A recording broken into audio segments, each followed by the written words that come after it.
Hi Scorpio, welcome to Higher Source Tarot for a tarot reading for all Scorpio, Sun, Moon, Rising, and Venus. Thank you to all of you for the ongoing support. It is amazing. It delights and amazes me every day. I love reading and I'm just so grateful that I get to read in this way. I appreciate you. So let's continue here. And if you are new to the channel, welcome to you. I post new readings every Friday, then again on Monday. So if a reading doesn't resonate, come back in a couple of days.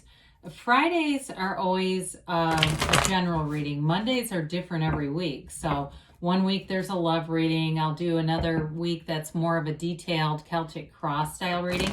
Then later in December, I'll have a 2022 predictive reading, and that's really fun. So stay tuned for that. And if you like tarot and you like the channel, I'd love to invite you to subscribe to Higher Source Tarot. All right, what advice do you have for Scorpio? Sun, Moon, Rising, and Venus. What does Scorpio need to know, please, for the best and highest good of all concerned with Scorpio? All right, so we'll begin here with the tarot, and then we'll have the Angel Answers Oracle cards too. We've got the Eight of Swords, the Queen of Swords, the Hierophant, the Six of Cups, the Four of Pentacles, the Four of Cups, the Fool. Really interesting reading. It's like this, it's almost like two separate things.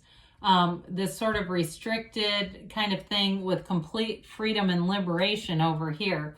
You have here Taurus, you have Air, Gemini, Libra, Aquarius. You've certainly got water here, Pisces, Cancer, Scorpio. I do feel like with this Eight of Swords, eights are all about vibration. And so you may have felt like you were in a restricted phase. I feel like somebody here really lived through that bad things happen in threes type of stuff. And the reason why they do is because we get into a point of attraction. Our vibration is here. And so something happens that we don't like, right? And we go, oh, Jesus. And we get it, we get the flat tire fixed, or we get the furnace fixed, or whatever it is that breaks, some mechanical thing, right? Then we have something else that happens. Maybe there's a disappointing situation at work or with one of your kids or something. And you go, oh God, I just don't want to hear that. And then you get some other bad news. And you go, okay, I can't stand this anymore. I cannot take this anymore. I've got to do something to get out of this. And the next thing you know, things start to shift, okay? And it's all about vibration.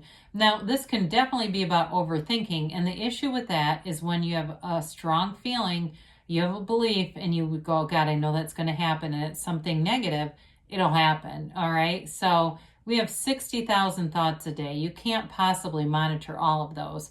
But notice the ones that you dwell upon. If you're in this energy, or maybe you're breaking free of it already, one really good, something I've always loved is the 7-Day Mental Diet by Emmett Fox. It's old, but it's he has a lot of good stuff out there. He wrote the book Sermon on the Mount. And anyway, but with this, it really talks about, this has been around for a long time, this whole idea that your feelings are actually generating things in your life. So with the Queen of Swords, she kind of comes in, and that it brings clarity. The upright sword is a very positive indication. Moving forward, this is great confidence. So where there's uncertainty with the Eight of Swords, for somebody here with those two fours, I feel like it may have something to do with the sale of something, like the sale of a house or even a car. It seems like it's a fair amount of money involved, and it's like you haven't been getting offers that you like. The Queen of Swords will definitely help with that because she's very no nonsense. This is the person you want negotiating on your behalf. In this case, I actually feel like it represents you. Now, if you're in a career where there's negotiation, she's really the card of the lawyer, but I would say if it's something else, I keep getting real estate for somebody. This gets to be the don't bother me with embarrassing offers kind of attitude. But I do feel like it ends up getting things corrected and moving forward. She is a great communicator. It's an energy of having a very witty, sarcastic kind of delivery. And so if you have nothing to do with the financial things that we've talked about, again, it may be just an indication that your delivery will be fiery, it'll be on point, sarcastic, funny, that sort of energy. So be aware of that as well. But I will say before we go on from this, she is the widow of the tarot too. She's known some sadness. However, she uses that as wisdom. She doesn't, this is not a card of someone who feels sorry for themselves. It's like somebody who really kind of can separate from the material life and seeing through the eyes of source and kind of chuckling at some of these life experiences.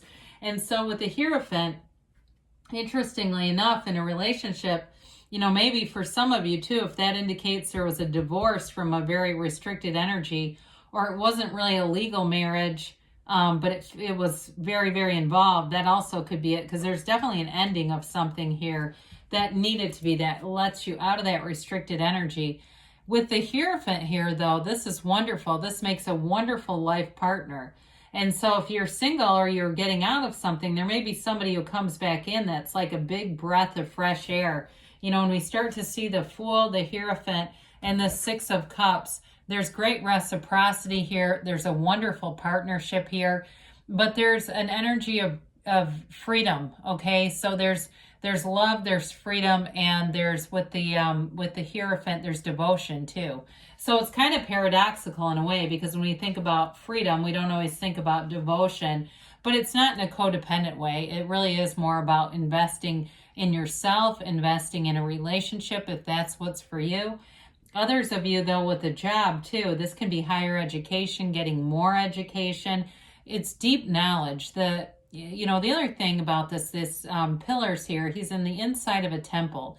So what it signifies is protection in all areas of your life. He says, be still and know, because you have nothing to fear. There is absolutely nothing to be afraid of here for you, Scorpio. It really is about moving forward. And at the bottom of his feet here that have the two crosses, you've got the keys to the kingdom here. There's also a lot of numerical symbolism in this, 5, 12, 7, and that can be weeks. I feel like it's more weeks for somebody here. So in the next couple of months, within the next 2 to 3 months, there's some kind of a big shift, and it's wonderful. This is a wonderful card to have in any reading. So with the Six of Cups, there's beauty, there's harmony here, getting along with people well. It can be somebody from the past. It can be someone that you've had maybe cross paths with many, many times, and the timing wasn't right because you weren't in the alignment to meet one another, and that's okay.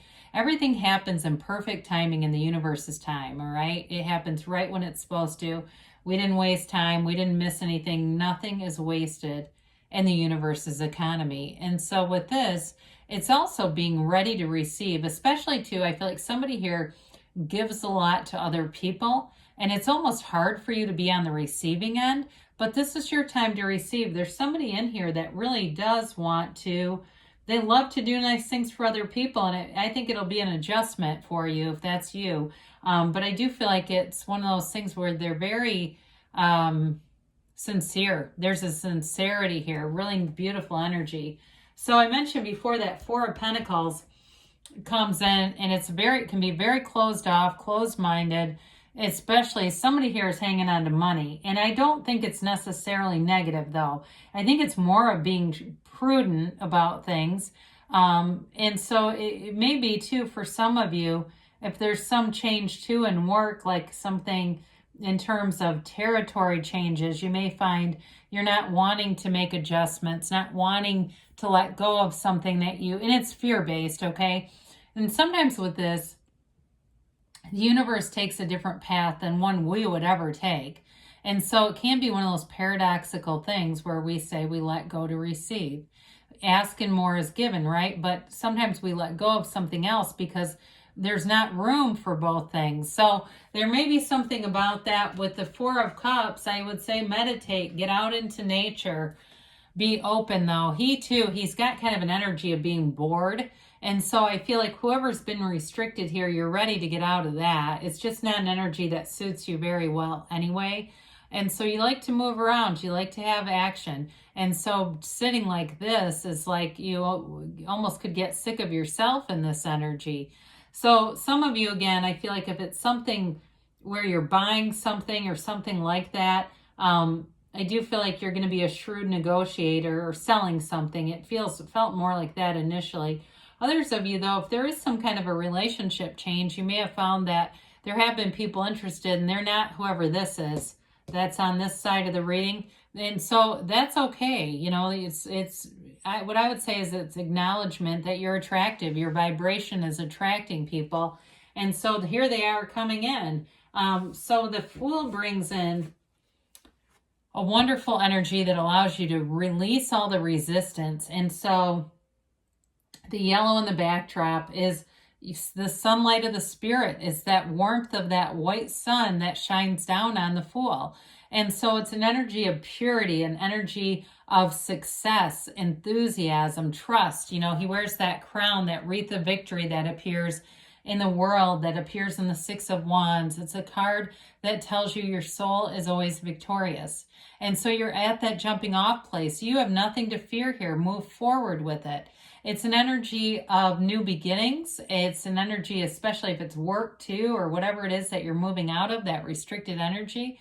This is easy. It's completely, you're completely approachable. You're open for new experiences. He holds that bag on his, he's got many gifts here, by the way. He's got that staff, the bag, the white rose, all these different gifts, but the bag also represents your past experiences, and you don't live there. You're moving forward, and that won't be hard with the King of Wands. The King of Wands can be a bit like pull yourself up by the bootstraps. He's upwardly mobile. He's also got that attitude of, I can do it, so can you. And so whether this is you or somebody around you, I do feel like you have a very charismatic partner. They may be self-made, somebody who's coming in that's like that. So I feel like it's not that they're harsh in any way, but they just persevere. It's that energy of like, yeah, I'll find a way. You know, I don't stop here. This isn't the end. It's just the beginning. So things are definitely moving forward here for you, Scorpio. Let's take a look at the what the angels have to say. I really like this reading because I have this periodically where it's almost like two separate readings. It's like the before and after. Somebody that was restricted. I mean, talk about complete opposites. The Eight of Swords and the Fool. I mean, that really is letting go of everything and just taking that leap of faith, having a brand new, fresh, clean slate. Who doesn't want that? So we have here, abundance is coming forward. Success. This always reminds me of the Chariot. And you've got get more information. That may be in line with that Queen of Swords. Take action, they say. And you've got don't stop. So good things are on the way for you, Scorpio. I love you, and I'll be back again soon.